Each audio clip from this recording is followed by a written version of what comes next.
I got Kevin here with me today, and I'm Shawn. We're both from RPhAlly. We want to talk to you today about the support group. So, we launched our support group yesterday for basically we're calling it our pharmacist support channel, right, Kevin? That's right. All right, and so just to start, I want to kind of talk about the genesis of this support channel. So, kind of my story, my history is, I had some run-ins with the California Board of Pharmacy, and I had to take this ethics course.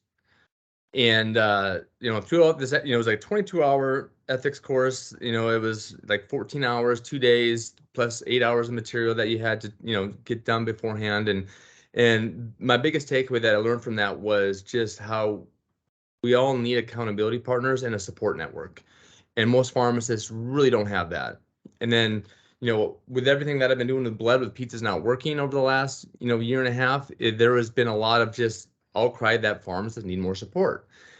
And I thought, okay, great. How do I build a support program through our RPhAlly? And it was within days that that I thought of this after I completed the CE program, is when Eric Speck reached out to me and said, "Hey, Shawn, this is my story. I lost my license due to substance abuse and recovery, things like that.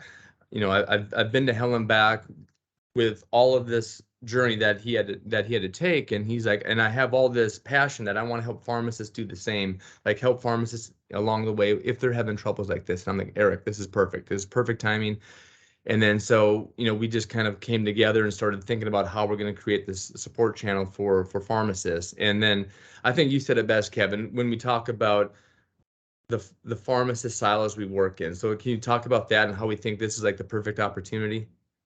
Yeah, I mean, I think that story, Shawn, of like you going into an ethics course, like that's something that you and I as colleagues, talked about because we see each other all the time. But really being able to support each other when something comes up that sometimes, just like your situation, was really out of your control. You were put in a situation by management, by a larger corporation, that then caused you to go down a kind of pathway that you had to take these courses, which was a huge blessing. So now you became aware of what other folks are really going through.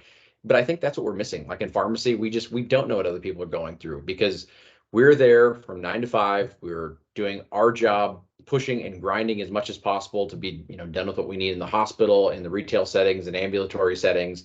The folks we're usually seeing on a daily basis are not other pharmacists. We're working with nurses and technicians and doctors, and it's the entire kind of collaborative healthcare team, but not often other colleagues. Like in pharmacists, it's like an N of one, kind of deal. If you've got one pharmacist on the team, then you're good.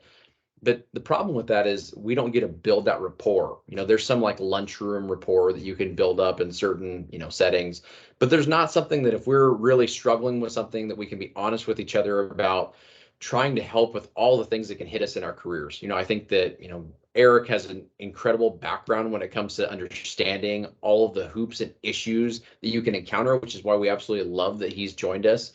But I think everybody has something different that they need to be able to connect with and support kind of moving toward. And what Eric told me the other night when I was messaging with him, I said, what makes like the AA or Narcotics Anonymous or any of these other things, what makes them so much better than just going online and doing it yourself, just helping yourself through something? And yes, that may sound a little bit silly because we need that, especially with addiction, but just in general with life, like he came back and said, Kevin, the accountability and the ability for you to connect with your peers to kind of help you through a situation where you're still trying to work it out yourself. That's the beauty of a lot of these programs. And so that's what we're trying to help with RPhAlly. Do we have all the answers? No. Do we want to make sure that we bring everybody together and give you a space, a safe space to be able to connect with other individuals, connect with folks that have been down these pathways that you're nervous about or have some level of hesitation or angst with? Absolutely. Everything from career changes to burnout at work to, being tired of your boss or other employees that are making life difficult to substance abuse or ethical issues. So we're just here for you. And I think I'm really excited about the support channel because we don't have it in pharmacy. We need something like this.